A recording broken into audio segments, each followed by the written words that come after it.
By 2026, the artificial intelligence machine is accelerating at a rate that outpaces the speed of traditional industrial scaling. This chart shows private sector AI funding by country. The United States has amassed a $285.9 billion war chest, 23 times the $12.4 billion invested in China. That capital translates into a massive physical footprint. The U.S. operates over 5,400 data centers, providing the compute power for nearly 2,000 newly funded AI companies.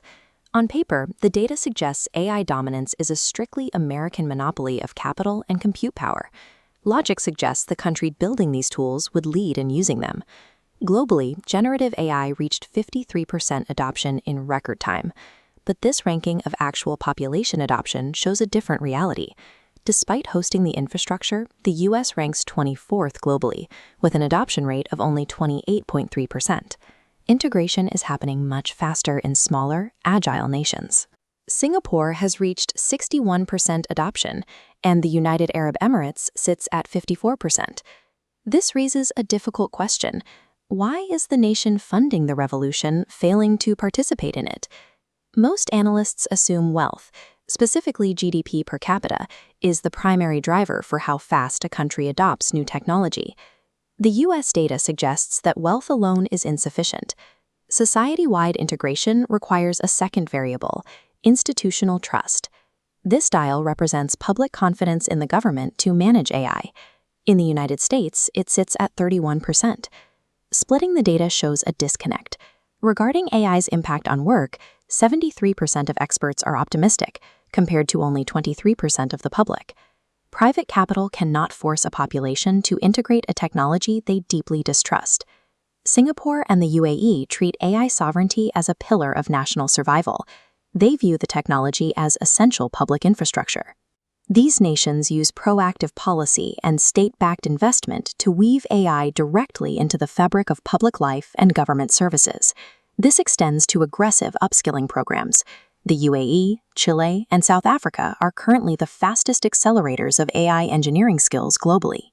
Proactive, state-led integration is proving more effective than the brute force spending of the American private sector.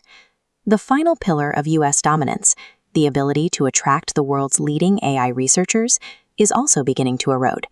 This chart shows a staggering 89% drop in AI researchers migrating to the U.S. since 2017. Most of that decline, roughly 80%, occurred in the last year alone. These developers are now fueling an open-source movement across the globe, building models that are linguistically diverse and highly competitive with American frontier systems. As the builders leave, the rest of the world no longer needs American corporations to access cutting-edge AI. The performance gap between U.S. and Chinese models has closed to just 2.7%. The era of a clear technical lead is over. The physical supply chain is also concentrated. Almost all the high-end chips in those 5,400 U.S. data centers are fabricated by one foundry in Taiwan. Technical leadership is fracturing into specialized hubs. South Korea, for instance, now leads the world in AI patent density per capita. The AI ecosystem has shifted from a simple U.S.-China rivalry into a complex, decentralized web of global specialists. Geopolitical success in this era depends on how effectively a nation rewires its economy to utilize the outputs of its models. The economic value of these tools will flow to agile, high-trust nations like Singapore, leaving fractured societies with lower adoption rates behind. Building a high-performance engine is irrelevant if your society refuses to drive. The real victors are those who step inside.